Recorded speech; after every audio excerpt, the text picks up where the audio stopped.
عبداللہ بن عباس رضی اللہ عنہ نے خبر دی کہ حضرت علی ابن ابی طالب رضی اللہ عنہ مرض الموت میں نبی کریم صلی اللہ علیہ وسلم کے پاس سے نکلے۔ دوسری سند امام بخاری نے کہا اور ہم سے احمد بن صالح نے بیان کیا، کہا ہم سے عنبہ بن خالد نے بیان کیا، کہا ہم سے یونس بن یزید نے بیان کیا، ان سے ابن شہاب ظاہری نے بیان کیا، کہا مجھ کو عبداللہ بن کعب بن مالک نے خبر دی اور انہیں عبداللہ بن عباس رضی اللہ عنہ نے خبر دی کہ حضرت علی بن ابی طالب رضی اللہ عنہ نبی کریم صلی اللہ علیہ وسلم کے یہاں سے نکلے۔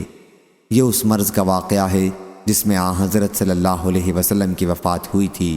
لوگوں نے پوچھا، اے ابو الحسن، حضور اکرم صلی اللہ علیہ وسلم نے صبح کیسی گزاری ہے؟ انہوں نے کہا کہ بحمدللہ آپ کو سکون رہا ہے۔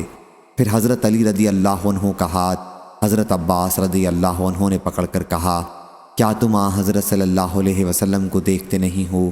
واللہ 3 دن کے بعد تمہیں لاٹھی کا بندہ بننا پڑے گا۔ واللہ میں سمجھتا ہوں کہ اس مرض میں آپ وفات پا جائیں گے۔ میں بنی عبد المطلب کے چہروں پر موت کے آثار کو خوب پہچانتا ہوں، اس لیے ہمارے ساتھ تم آپ کے پاس چلو تاکہ پوچھا جائے کہ حضرت صلی اللہ علیہ وسلم کے بعد خلافت کس کے ہاتھ میں رہے گی۔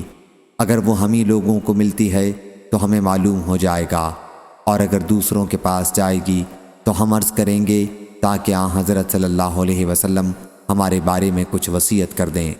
حضرت علی رضی اللہ عنہ نے کہا کہ واللہ اگر ہم نے حضرت صلی اللہ علیہ وسلم سے خلافت کی درخواست کی اور حضرت صلی اللہ علیہ وسلم نے انکار کر دیا تو پھر لوگ ہمیں کبھی نہیں دیں گے۔ میں تو حضرت صلی اللہ علیہ وسلم سے کبھی نہیں پوچھوں گا کہ آپ کے بعد کون خلیفہ ہو۔ صحیح بخاری حدیث نمبر 6266۔